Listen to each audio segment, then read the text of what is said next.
yang adalah seorang pendeta dari abad ke-14 dan ke-15. Nah, dia ini telah mempublish karya tulisnya yang berjudul Malleus Maleficarum. Nah, karya tulisnya ini mendeskripsikan secara detail tentang demonology dan witchcraft atau persihiran di abad ke-14 dan ke-15. Namun dikarenakan karya tulisnya itu dianggap terlalu keras dan tabu sama gereja-gereja zaman dulu, akhirnya buku ini di-ban dan setengah dari bukunya itu tuh telah terbakar lah.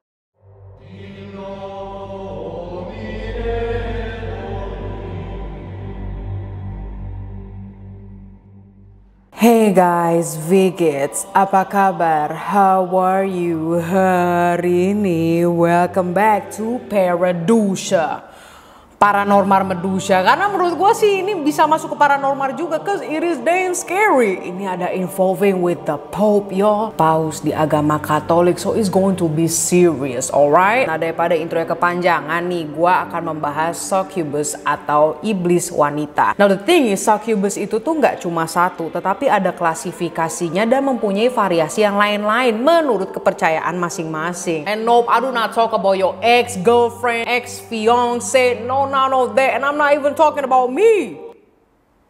Laganya gue kayak succubus. Gue mah dalamnya Hello Kitty anjir. I don't do shit like this. Tunggu bentar opa, gue nelpon ya sebentar. Iya opa. Ya apa aja boleh. Kasih opa, dadah. Now the thing is, succubus atau para wanita iblis ini, mereka jalan kerjanya tuh kayak Lucifer atau any other seven princes of hell, yang dimana mereka itu tuh ngetargetin orang gak ngasal, tetapi mereka memilih. Biasanya mereka itu memilih para pria yang mempunyai ambisi atau yang beriman kuat, dan biasanya nih kalau bisa dibilang orang-orang baik. So be careful y'all. So let's just get into it. Succubus, para wanita iblis dan klasifikasinya, dan sejarah asli seorang paus yang mempunyai hubungan spesial dengan wanita iblis. Let's go.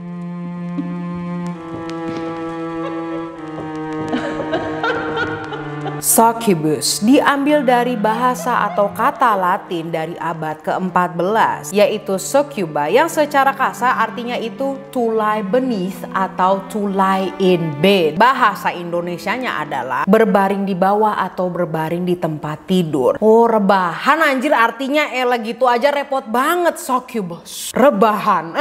Kalau lu lagi ditanya lagi ngapain lo, you know what I'm saying, succubus, banyak gaya. Nah, kata succubus ini jadi menggelegar pada zaman medieval. Diceritain kalau succubus ini adalah demon yang wujudnya itu perempuan, tetapi ada juga versi cowoknya dan itu disebut incubus. Nah, tapi gue dalam video ini gue mau ngomongin succubus dulu, ceweknya dulu nih. Nah, mereka ini kerjaannya 11-12 sama Lilith. Kalau lu nggak tahu Lilith siapa, why are you here? Kenapa lo di sini? Nonton dulu video gua yang judulnya Lilith, alright? Baru balik lagi nih, linknya gua taruh di description box di atas. Yes, sampai scriptwriter gua ngomong sumpah Mar lo harus taruhin di bawah. Exactly. Kita balik lagi. Mereka ini para succubus itu hobinya memperkaos laki-laki pas lagi mereka tidur. Nah, bedanya sama Lilith, kalau si Lilith ini tuh menyedot apa sih bahasanya, menghisap aja lah ya, menghisap air maninya para lelaki ini kan pas lagi tidur. Tapi kalau succubus itu lebih brutal. Mereka itu benar-benar memperkaos korbannya sampai mentalnya itu kena. Dan kena mentalnya ini benar-benar bukan bercandaan. Itu mentalnya bisa ujung-ujungnya berhalusinasi dan worst case mereka bisa mening. Selain itu mereka juga sexually abuse mereka. Ya dipukulin lah, diinjek sampai biru ini itu. I know some people like it but damn. Dan ada yang lebih parah daripada mening. Para succubus ini akan selalu masuk ke mimpinya mereka, tetapi mimpi menjadi kenyataan. Di dalam mimpinya dia kaki kirinya itu lagi dimakan sama si succubus, dan ketika dia bangun itu kaki bener hilang. Dan ketika dia balik tidur lagi, si succubus ini akan melanjutkan ke kaki kanannya, digrogotin. Pas lagi bangun bener hilang, buntung dah tuh dua kakinya, dan terus menerus sampai korbannya itu hilang, gone. Nah, tetapi versi dimana dia memakan para korbannya itu ada legenda dari medieval era. Tetapi memang wujud para succubus ini sangat menarik secara seksual. Yang tadi gue bilang mereka sering banget datang ke mimpi para lelaki lelaki dan merubah wujudnya sebagai wanita yang paling berpaling, dan para lelaki ini jadi kena tegangan tingkat serius. Nah kalau bagi yang perempuan ya yang datang incubus. Ini terus scriptwriter gue karena udah kenal banget ya, dia sampai nulis contohnya kalau lo Mar datang ke mimpi lo dalam bentuk Hades. Weird. Buddy, you're weird. Lah seneng banget gue. Nah banyak versi dan cerita menganggap bahwa para succubus ini itu adalah Lilith. Sebenarnya memang bener Lilith itu adalah succubus pertama kalinya yang dimana udah dari zaman Adam dan Hawa. Nah lu bingung kan kok bisa sampai seserius itu, makanya nonton dulu kan. Tapi gue kasih recapnya sedikit aja, jadi gue kasih bumbunya biar kalian nonton, oke? Ceritanya ini dimulai dari Alkitab Yahudi. Mereka menganggap kalau succubus itu adalah Lilith dan para succubus lainnya itu merupakan anak-anaknya Lilith. Dan yes, menurut kepercayaan Yahudi kuno itu, Lilith merupakan istri pertamanya Adam, bukan Hawa. Yang udah nonton pasti ngerti banget nih. Nah itu adalah versi Yahudi kuno. Nah sekarang gua bakal ke mitologi nih. Kalau di mitologi Yunani ada juga nih creature yang memakan para lelaki dan seduce them to their death. So yes, mereka ini mirip-mirip lah sama succubus, tetapi namanya itu adalah the Sirens. Pasti kalian udah pernah dengar lah ya. Singkatnya mereka ini suka banget mengelabui pelayar yang berlaut,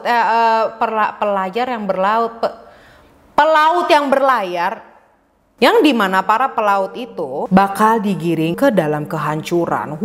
Wujud mereka itu perempuan cantik yang punya sayap dipakai terbang, ya lembut diapain lagi. Dan mereka juga mempunyai suara yang sangat merdu, dimana membuat para pelaut ini yang sedang berlayar jadi kesedus, terhipnotis deh tuh para pelaut, dan akhirnya mereka ditarik dan menik. And yes, most of you know Sirens itu bentukannya kayak mermaid gitu, ikan duyung yang bertengger di batu karang laut, you know, di tengah laut. They just be looking sexy, padahal ombak lagi ngantem mereka. But in this version di mitologi Yunani, mereka nih bersayap, bukan kayak duyung gitu. Yang kedua ada creature atau makhluk dikenal dengan Lamia. Nah gue nih pernah bahas di video Zeus and their lovers, pacar-pacarnya Zeus. Basically Lamia itu awalnya adalah ratu Libya yang cantik banget, sampai dewa langit di atas jadi demen, like damn I wanna have the baby with her.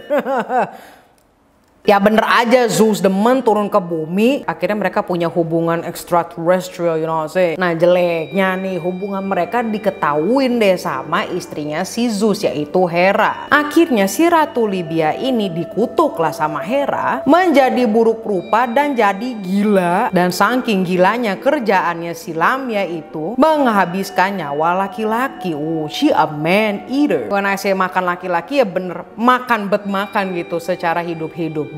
Dan kerjaannya itu juga nyulik anak. This is Wewe Gombel versi mitologi Yunani, I'ma tell you that much. Now with all that being said, dari segi agama pun, dari mitologi pun, legenda pun, makhluk macam succubus ini tuh pasti dianggap gak bener atau jahat, bener gak? Tapi nih, now this is the real story. Ada salah satu paus, yaitu pemimpin tertingginya umat Katolik, yang mengaku kalau succubus ini tuh gak jahat kok, gak jahat seperti yang kalian kira. Nah loh, this is going to get juicy, y'all.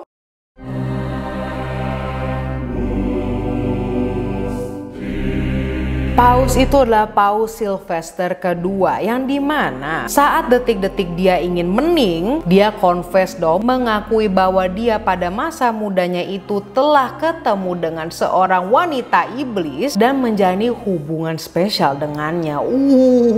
Well dang. Dan nama iblis wanitanya itu adalah Meridian atau Meridiana. Jadi ceritanya adalah Meridiana itu menjanjikan dia, si Paus Sylvester kedua, untuk mendapatkan kekayaan, status, pengetahuan, dan segalanya deh. Pokoknya asalkan dia itu hanya setia dengan satu perempuan, yaitu adalah si Meridiana ini. Singkat cerita, dia setujulah, they made a pact, dan bener aja Paus Sylvester kedua ini bener-bener climb up the ladder, mendapatkan posisinya yang dia inginkan dan menjadi paus. Padahal nih ya, kepercayaannya Katolik adalah seorang paus itu tidak dapat menikah atau mempunyai seorang istri. Now with all that being said, it's pretty disturbing bahwa dia itu mendapatkan posisi posisinya bukan buat kayak the righteousness, kebenaran dan untuk masyarakat gitu ya, to make the world better. Ini tetapi malah buat status aja gitu loh. Sampai-sampai dia bela-belain minta pertolongan dengan seorang demon yang berwujudkan succubus. Paus macam apa sih ini? Aduh, no bro, this is actually in the history, bener-bener ada sejarahnya. Nah, menurut scripture peninggalannya, Meridiana atau dikenal sebagai kepala perunggu, gue juga nggak tahu kenapa disebut kepala perunggu, serem juga ya, berarti dia bentukannya kepalanya kayak perunggu anjir. Memberitahukan Gerbert, nah Gerbert itulah nama aslinya Pope Sylvester kedua, jadi nama masa mudanya lah ya, bahwa si Gerbert ini telah diancam sama si Meridiana. Semisalkan dia melakukan misa di Yerusalem, para iblis itu akan datang ke hidupnya, termasuk si Meridiana ini juga akan marah dengannya. Nah, akhirnya mendengarkan ancaman seperti itu, Gerbert kemudian membatalkan ziarahnya ke Yerusalem. Tetapi nih, karena si Meridiana bilang kalau lu misa di Yerusalem lu bakal hancur ya gitu kan, dia mikirnya dibatasin cuma di Yerusalem, gimana kalau tempat lain mungkin boleh kali ya. Gerbert ini akhirnya menyelenggarakan upacara agama di gereja Santa Croce Roma. Tetap aja woi, walaupun dilarangnya cuma di Yerusalem, ternyata di mana-mana nggak boleh. Akhirnya setelah menyelenggarakan upacara agama di Roma itu, si Pope Sylvester kedua atau Gerbert jatuh sakit. Mending sakit biasa, ini sakitnya sampai dia half dying atau setengah sekarat, yang dimana dia itu juga sempat merencanakan untuk meminta seorang kardinal agar memotong tubuhnya dan menyebarkannya itu ke seluruh kota.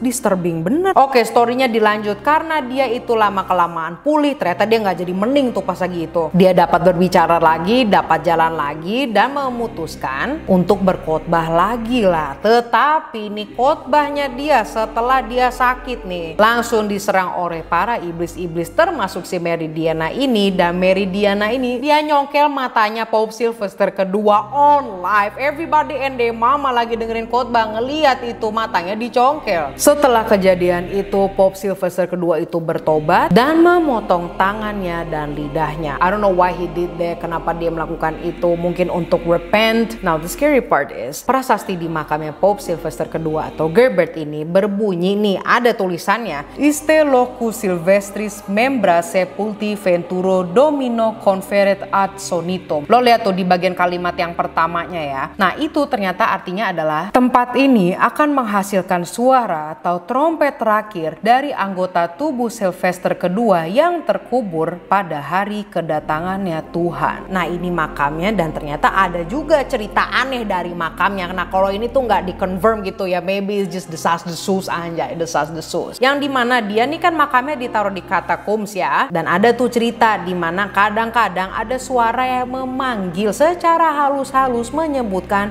Meridian. Oh heck no. Kedua adalah Heinrich Kramer, yang adalah seorang pendeta dari abad ke-14 dan ke-15. Nah, dia ini telah mempublish karya tulisnya yang berjudul Malleus Maleficarum. Nah, karya tulisnya ini mendeskripsikan secara detail tentang demonology dan witchcraft atau persihiran di abad ke-14 dan ke-15. Namun dikarenakan karya tulisnya itu dianggap terlalu keras dan tabu sama gereja-gereja zaman dulu, akhirnya buku ini di-ban dan setengah dari bukunya itu tuh telah terbakar lah. If you ever find it, ada scripture-nya, sisaan dalam bukunya itu tuh nggak lengkap 100% karena beberapa itu udah hilang, missing. Nah, di dalam buku itu dibahaslah tentang succubus. Dia menganggap kalau succubus itu gender fluid, dimana dia bisa shape shifting, bisa berubah menjadi laki-laki atau perempuan. Kalau ketika dia mencari mangsa cowok, ya dia berubah menjadi perempuan lah. Dan udah kan tuh dia ngambil sperma laki-laki. Nah, kalau dia udah dapet, dia berubah menjadi iblis cowok dan mencari cewek manusia asli gitu kan, yang dipikir bisa ditanamkan benihnya, begitu kira-kira. Nah, ini juga menjadi alasan kenapa mereka mesti nyari korban laki-laki dan perempuan, ya karena mereka ini nggak bisa bereproduksi dengan sesama. Atau dia sendiri aja gonta-ganti gitu loh, jadi cewek bisa, jadi cowok bisa, like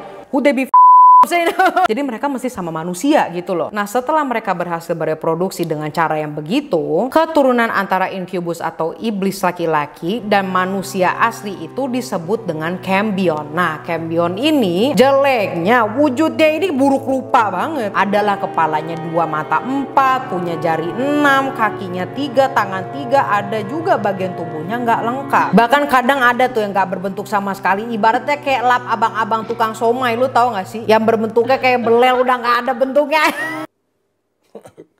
Nah itu versinya Heinrich Kramer, Incubus dan Succubus. Terus ada satu lagi nih, gue tambahin aja ya. Ada satu legenda, nah kalau ini legenda oke, yaitu dari Arthurian Legends. Kalian tahu Merlin kan? Bahwa ada seorang suster dan dia melahirkanlah ternyata anak itu dari Incubus. Tetapi anak hasilan mereka ini jadilah seseorang tokoh yang terkenal, yaitu adalah Merlin. Sekalinya bagus banget. But again, yang tentang suster ini sama Incubus jadinya Merlin itu legenda doang. So what do you think guys? So this is why kenapa gue masukin ke Medusa dan Paranormal. Karena di lain sisi ada legenda dan mitologinya. Dan at the other hand, there's actually a pope. Benar ada paus yang mempunyai hubungan gelap dengan seorang wanita iblis, Meridiana. So what do you think guys? Well I guess this is it y'all. Thank you so much for watching me. And I hope lu nonton Lilith dulu. Galau. Don't forget to like, subscribe, follow your girl's Instagram at Sasha X Marissa. Dan sembari kalian nunggu, go check out my playlist. So, yeah, goodbye.